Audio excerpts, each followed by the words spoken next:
자리에서 저희의 종 노릇하고 있었는데 요한복음 1장 14절에 말씀이 육신이 되어 이 땅에 오신 예수님을 우리가 영접함으로써 하나님의 자녀가 되는 권세가 우리들에게 주어졌습니다. 그래서 사람들은 이러한 약속대로 풍성하고 자유로운 안식의 삶을 우리 모두가 곧바로 누릴 줄로만 알게 되었습니다. 그러나 그 구원의 기쁨도 잠시뿐이었어요. 광야 생활을 시작했던 이스라엘 백성들처럼 많은 신자가 영적인 답답함을 느끼기 시작합니다. 예수님을 알지 못했던 여러 상황이 오히려 마음을 답답하게 하고 갈증을 오게 합니다. 이스라엘 백성들은 기대했던 기름진 땅 대신에 먹을 것도 마실 것도 쉴 것도 없는 이 광야에 우리가 왜 이 광야에 들어와 있는지 도무지 이해할 수가 없었어요. 그들은 하나님께서 친히 저들을 인도하시며 변화시키며 가르치시는 그 광야 생활의 의미를 전혀 깨달을 준비가 되어 있지 않았습니다. 광야는 어떤 곳입니까? 이 광야는 그들에게 하나님이 준비해 두신 학교였습니다. 그래서 감사하지 못하고 계속 불평만 하다가 왜요? 왜 이런 고난의 광야를 우리에게 허락하시느냐 하는 게 저들의 불만이었습니다. 그래서 40년을 광야에서 헤매다가 그 허락하신 약속의 땅도 보지 못하고 결국은 광야에서 쓰러지고 말았습니다. 그러나 그들이 만약 올바로 하나님의 훈련을 받으면서 광야를 지나갔다면 아마도 수년 안에 넉넉히 약속의 땅으로 들어갈 수가 있었을 것입니다. 이스라엘 백성은 실패를 거듭하고 불평을 일삼았습니다. 왜 그랬을까요? 두 가지 잘못된 생각에서 기인했음을 우리 성경을 통해서 알 수가 있습니다. 첫째는 그들이 애굽에서 나오자마자 아무런 저항 없이 곧바로 들어갈 줄로 알았습니다. 두 번째로는 더 큰 잘못은 그들이 광야에 그 40년이라는 오랜 세월을 머물게 되면서 우리는 하나님께서 약속하신 그 땅으로 들어갈 수가 없구나 라고 체념에 빠지게 된 점입니다. 하나님께서는 한순간에 우리를 구원해 주셨지만 우리 삶은 모든 부분이 하나님을 향해서 재조정되는 데는 시간이 필요합니다. 그래서 그것이 성령의 학교 안에서 훈련을 받는 과정이 필요했던 것입니다. 우리가 이 학교 생활에 어려움을 직면할 때가 있어요. 그때 그것을 받아들이는 자세는 아주 중요합니다. 성령의 학교 안에서 배움의 자세는 매우 중요하기 때문입니다.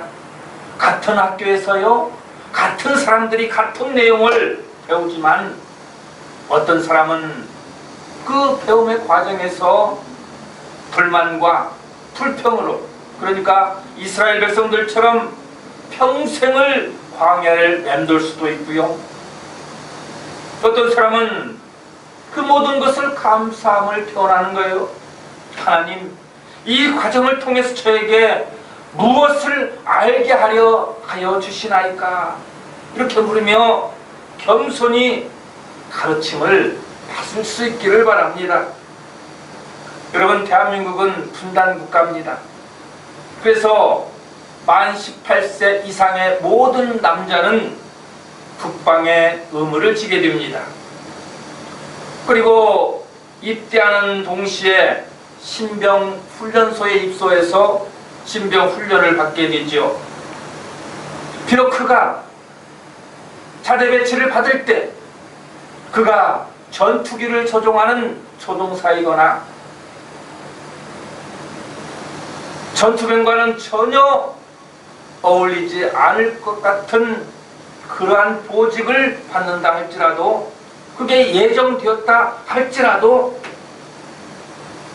모두 다 신병 훈련은 거쳐야만 되는 것입니다.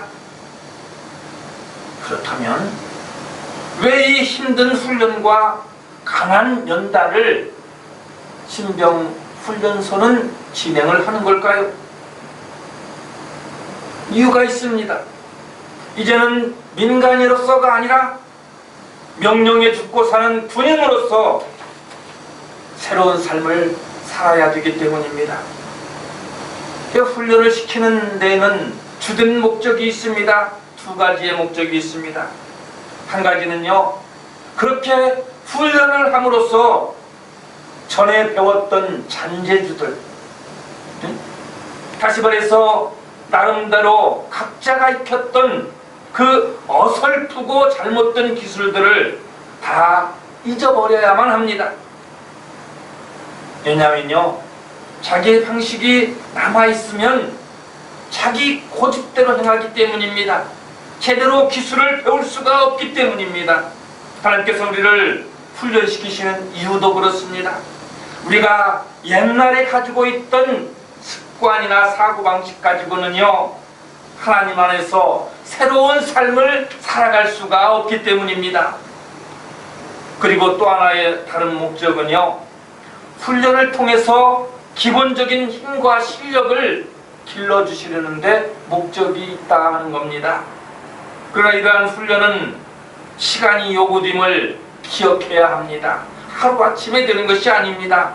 하나님이 우리를 시험하시는 이유가 무엇인 줄 아십니까? 우리 안에 남아있는 옛 생활의 방식을 치워버리고 새로운 삶의 방식을 구축하려는 목적으로 고난이라는 시험의 도구를 등장시키는 것입니다. 또 보십시오. 우리가 예수를 영접하고 하나님의 자녀가 되었잖아요.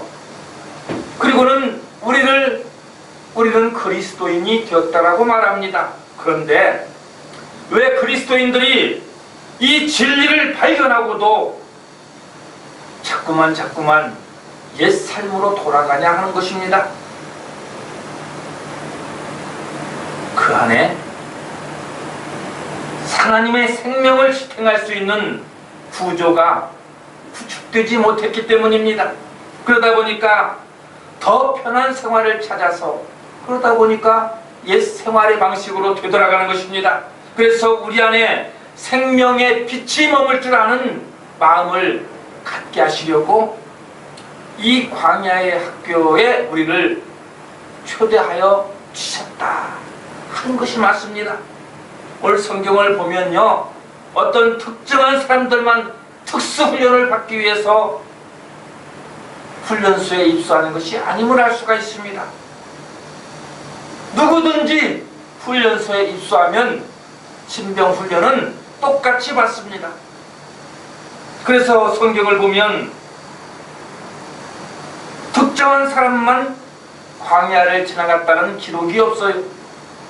홍해를 지나온 이스라엘 백성 중에서 신실한 사람은 곧바로 광야를 거치지 않고 약속의 땅으로 들어갔다라는 기록도 없습니다. 한 사람도 빠짐없이 이 거친 광야를 다 지나갔습니다. 모두가 다 광야 학교를 졸업을 했습니다.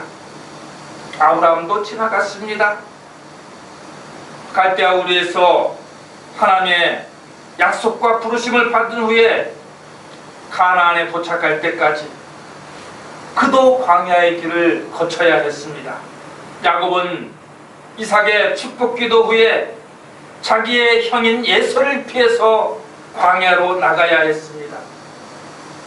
왜 광야하면 혹독한 환경과 조건이 떠오르는 것입니다. 내가 만약 그러한 환경에 처해진다면 어떻게 할 것 같습니까?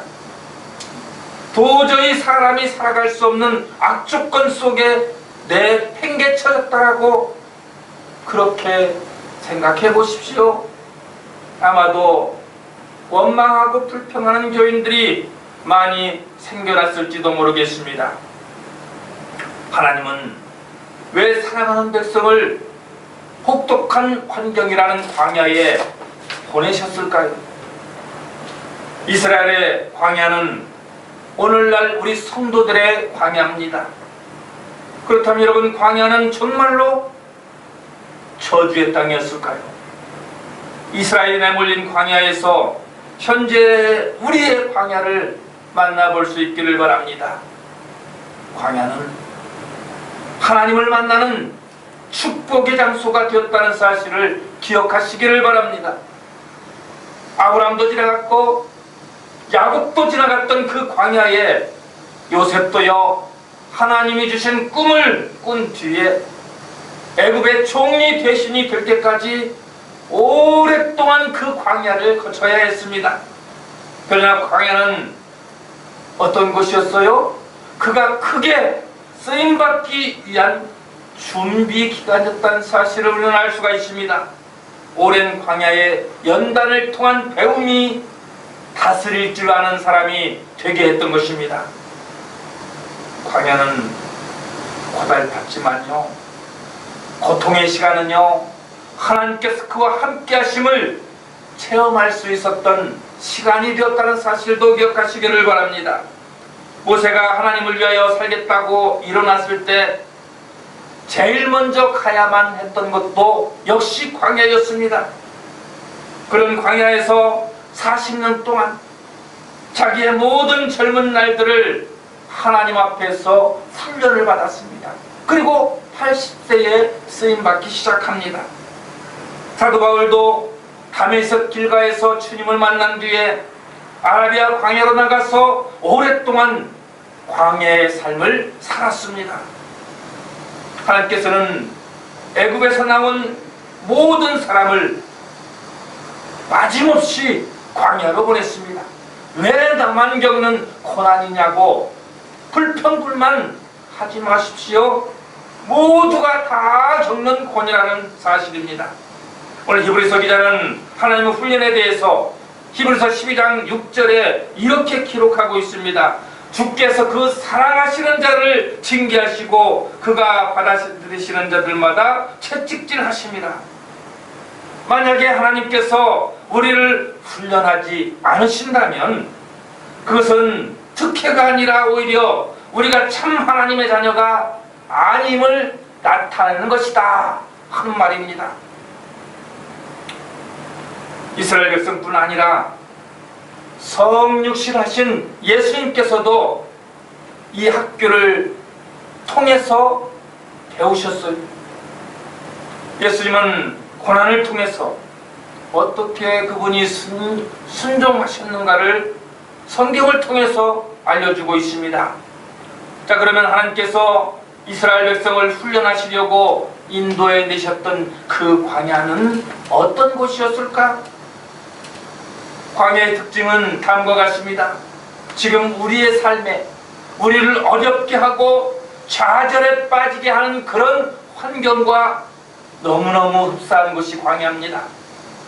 그러니 광야는 그 속에서 견딜 수 있는 지속적인 힘의 공급과 이적과 믿음과 역사하시는 하나님을 발견하는 것이 광야입니다.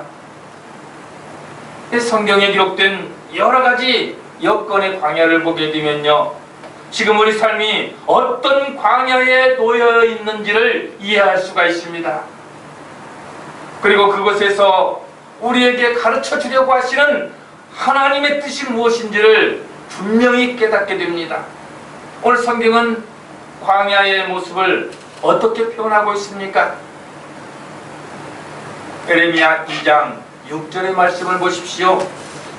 광야 곧 사막과 부덩이 땅, 건조하고 사망에 그늘진 땅, 사람이 그곳으로 타이지 아니하고 그곳에 사람이 거주하지 아니하는 땅이라고 이렇게 서술하고 있습니다.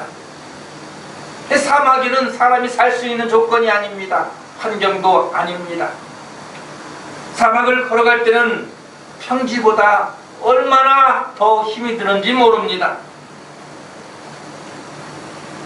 모래사막과 같은 인생의 광야를 지나갈 때면 산다는 것 자체가 얼마나 힘들게 느껴집니까? 한 걸음 한 걸음 나가기가, 왜요? 한 걸음 내디딜 때마다 푹푹 빠져드는 모래바닥. 왜 이렇게 힘겨운지 이해 못할 때가 많습니다. 왜 내가 이곳에 들어와서 왜 이렇게 한 걸음 내것조차 힘든 이 광야의 사막, 모래사막을 걸어가야 하는가? 그래서 한참을 걸어가도 아무런 진척이 없는 영적인 사막을 우리가 지금 걸어갈 때도 있다는 얘기입니다. 푹푹 빠지는 모래 언덕은요, 왜 그리 힘이 드는지 2배, 3배, 아니요 10배, 20배, 30배 더 힘이 듭니다. 그래서 어떻게 해요? 팍팍 기어서 겨우겨우 한 걸음 내디딜 뿐입니다. 이 영적인 광야를 지날 때는 하루하루를 지나는 것이 이렇게 힘들게 느껴집니다. 그뿐입니까? 사막에는 예기치 못하는 구덩이가 나타나기도 합니다. 광야의 학교를 우리가 지나가면서 빠져나오기 어려운 여러 가지 문제를 직면하게 됩니다. 어려운 가정 문제가 이제 겨우 잠잠해지면 또다시 재정 문제가 생겨나니 참으로 어렵습니다. 한마디로 이런 말을 표현할 수가 있어요. 미칠 것 같다. 그런 불평이 막 쏟아집니다. 겨우겨우 직장의 문제가 해결되면 자녀의 문제가 발생해서 또 겨우겨우 조용해지나 싶으니까 친구 간의 문제가 나를 괴롭힙니다. 심지어는 이게 그렇게 화날 말인가? 이렇게 의아해할 만큼 아무 의미 없이 내뱉은 말 한마디를 상대방이 오해를 해가지고 이웃 간에 불화가 일어납니다. 광야에는 우리는 많은 구덩이와 문제들을 이렇게 지나가는 거예요. 뿐입니까? 광야를 지날 때는 목마름을 경험합니다.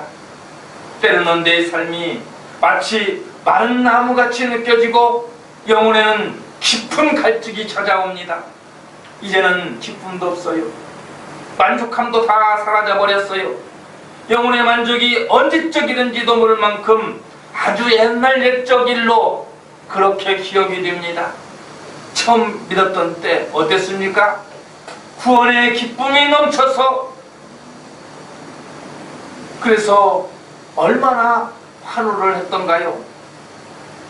그런데 구원의 기쁨이 넘치는 때를 지금 애써 소환하며 하나님을 애써 갈망하지만 아무 응답도 없으신 것 같습니다. 마르고시던 영혼이 소성되기를 오랫동안 기다리며 목마르게 하나님을 바라보기도 합니다. 이런 환경이 광야 생활에 찾아온다는 거예요. 그래서 시편 42편 기자도 이 광야를 똑같이 거쳐갔던 모양입니다. 그래서 이 시편의 표제는 이렇게 기록되고 있습니다. 고라 자손의 마스길이라고요. 이 마스길이라는 것은 교훈이라는 뜻입니다. 오늘 시편을 연구한 학자들은 이 시가 고라 자손의 마스길이라고 표제는 쓰여졌지만 이 시를 지은 이는 다윗일 것으로 그렇게 여기고 있습니다. 다윗이 이 시를 지을 때가 언제냐면 사울이 추격을 합니다. 도망칩니다. 망명 생활하던 중이에요. 그때 추격을 피해서 망명생활했을 때 그때 지었을 것이다, 이렇게 추정을 합니다.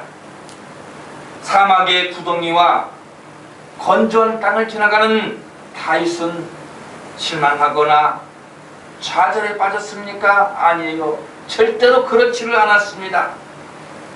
오늘 그가 절망에 가까운 이런 현실 속에서 그의 시선은 오로지 하나님뿐이었습니다. 하나님만 바라보고 하나님만 향합니다. 그리고는 그렇게 노래하는 거요. 목마른 사람이 시냇물을 찾듯 나는 하나님을 갈망합니다 라고 이렇게 표현을 하고 있는 것입니다. 그가 얼마나 지치고 힘들었으면 이 광야에서 이런 표현을 했을까요? 그뿐만이 아닙니다. 심지어 사람들로부터 너는 네가 하나님을 믿는다고? 그렇다면 네가 믿는 네 하나님은 어디 있느냐? 이렇게 조롱하는 소리까지 들어야만 했습니다. 이것이 시인의 가장 큰 슬픔이었다는 거예요. 다른 것이 슬픔이 아니었습니다. 인생의 광야를 지날 때면 좋은 조건과 환경만 만나는 게 아니라는 것입니다. 가끔 어둠 속을 지날 때도 있습니다. 아무것도 보이지 않고 어디로 가야 할지 방향조차도 가늠할 수가 없습니다. 그 속에서 출구를 찾기 위해서 어떻게 해야 됩니까? 더듬어야 돼요. 보이지를 않으니 더듬어야 됩니다. 어떤 위험 속으로 발을 내딛게 될지 두려운 시간입니다. 이렇게 영적인 어두움을 지나갈 때는 성령께서 빛을 비추시지도 인도하시지도 않는 것처럼 느껴지는 거예요. 어둠 속에서 붙들 것이 없어서 하나님을 부르짖지만 주님은 어떤 반응도 없다고 느껴집니다. 우리가 이전에 주의 말씀은 내 발의 틈이요 내 길의 빛이시라고 고백을 했었는데, 지금은 내 인생에 정말 힘든 것이 무엇인 줄 아십니까? 내가 왜 이곳을 지나가야 하는지 그 까닭과 원인을 알지 못하는 것입니다. 왜 하나님께서 내 인생에 왜 이런 일들을 허락하시는지 내가 알 수만 있다면 이 고통쯤이야 얼마든지 견뎌낼 텐데, 훨씬 쉬울 텐데 하는 생각을 하면서 하나님이 어떻게 쉬우냐? 광야는 크고 위대합니다. 방대합니다. 가도 가도 길이 보이지 않고 끝도 보이지 않습니다. 앞을 봐도 사막이요 뒤를 봐도 좌우를 전후 좌우를 다 둘러봐도 온통 사막뿐입니다. 그런데 보십시오.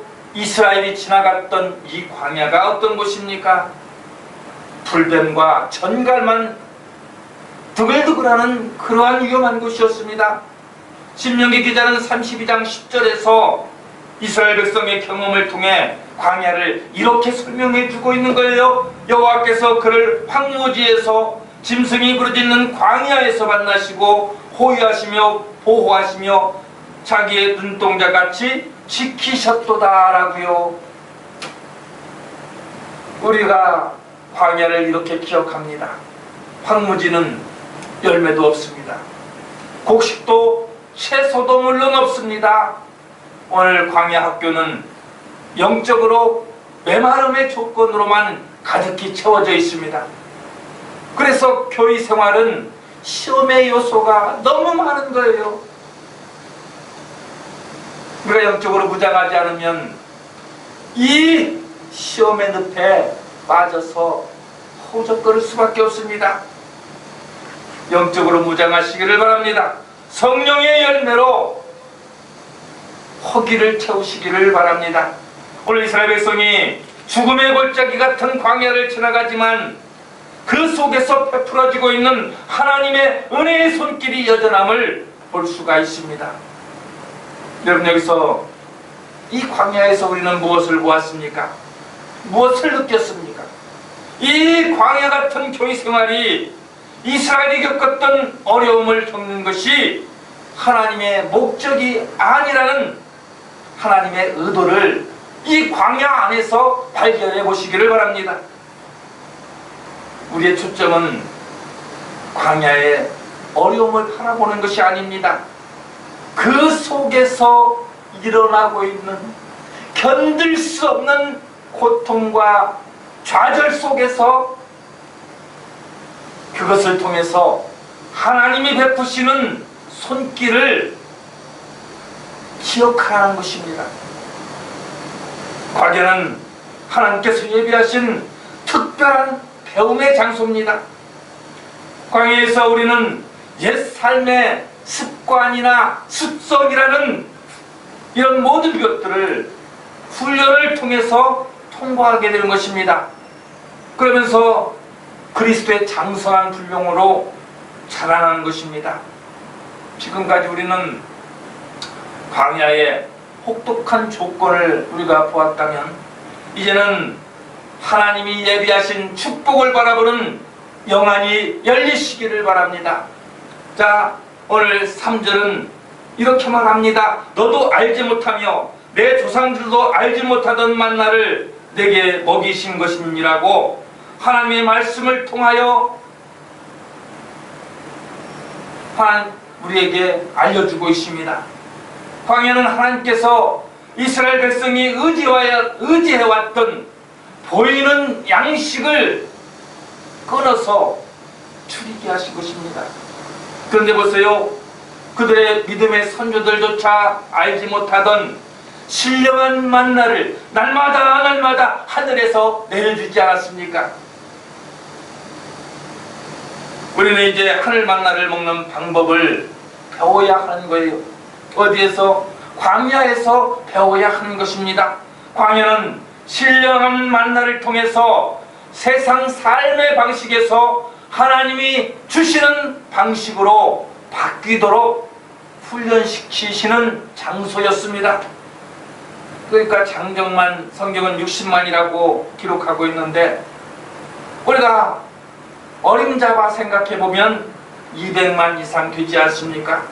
그 많은 사람이 광야에서 먹을 양식이 없다는, 아무것도 먹을 게 없다는 이 사실이 얼마나 당혹할 만한 상황이었겠는가 우리가 짐작을 할 수가 있습니다.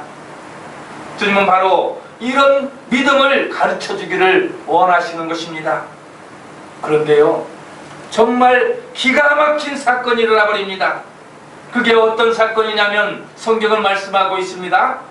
이스라엘에 먹을 양식이 떨어졌는데 백성들이 원망을 시작해요. 배고파 죽겠다는 거예요.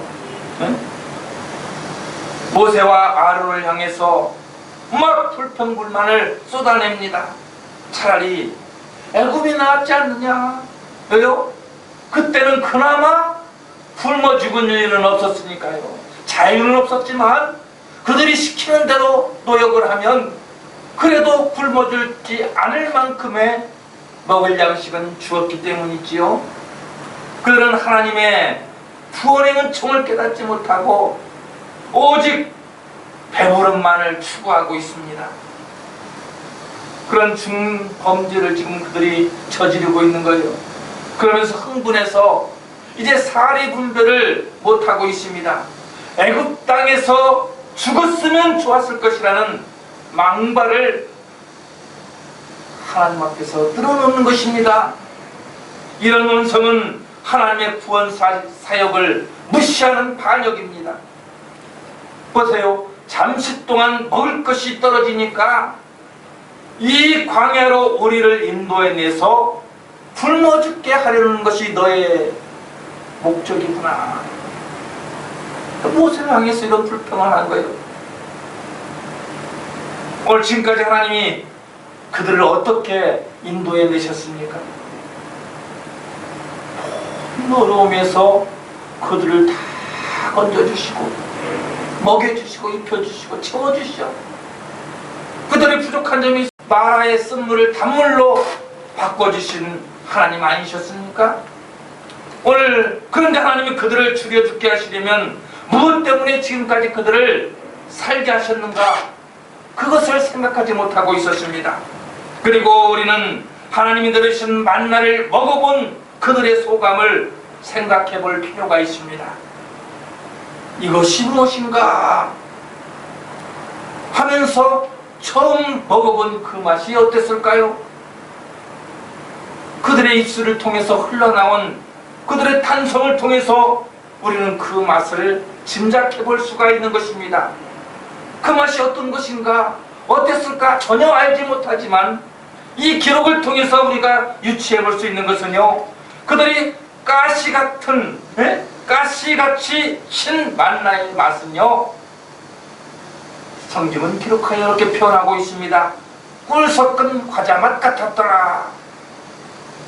참 맛있는 꿀까베기 과자였습니다. 기가 막히게 맛이 좋았던 것 같습니다. 그런데 보실까요? 조금 시간이 흘러갔을까요? 시간이 지나갔던 것일까요? 민수기 11장 9절에 보니까, 8절에 보니까 똑같은 만나에 대해서 그들의 맛 평가를 보시기 바랍니다. 기름 섞은 과자 맛 같았더라. 그리고는 민수기 21장 5절에 가니까 사람도 그 사람이고요, 만나도 그 만나인데요, 이 평가가 사뭇 달라집니다. 이 하찮은 음식을 싫어하노라. 하찮은 음식이 되어버렸습니다. 싫어하는 음식이 되어버렸습니다. 왜 이렇게 변했을까요? 그렇습니다. 감사를 잊음으로 만나 맛이 변한 것이 아니라 혀끝이 변해만 갔던 것입니다. 광야는 마르고 건조한 곳이지만요, 주님의 반석에서 물을 내신 곳이기도 합니다. 광야에서 길이 없기에 어디로 갈지 방향을 잡지를 못하고 있습니다. 그러나 하나님은 불과 구름 기둥으로 인도하셔서 확실한 길을 제시해 주셨잖아요. 그리고 가장 중요한 것, 하나님이 우리를 만나 주신 곳이 어디냐? 바로 이 광야라는 사실입니다. 야곱이 형 에서를 피해서 도망갈 때 광야 한가운데서 그를 만나 주셨습니다. 시련과 혼란을 만났던 욥 또한 그 속에서 하나님을 만났습니다. 광야는 하나님께서 우리를 만나시기 위하여 예비하신 곳이기도 합니다. 광야 같은 세상을 우리가 만났을 때 주님을 찾으시기를 바랍니다. 그 속에서 찾으시기를 바랍니다. 힘들고 어려움에 처한 그 고난의 환경 속에서 포기하지 말고 주님을 붙들고 주님을 찾으시기를 바랍니다. 철저히 낮아져서 전심으로 주님을 그곳에서 부르시면, 그때 주님은 우리의 믿음의 조상들을 광야에서 만나주셨던 것처럼 오늘 이 광야, 오늘 성경은 말합니다. 사도행 10장 38절은 오늘 교회를 광야라고 표현하고 있습니다. 광야 같은 교회라고 말하고 있습니다. 믿음의 주상을 만나주셨던 것처럼 이 광야 교회에서 우리를 초대해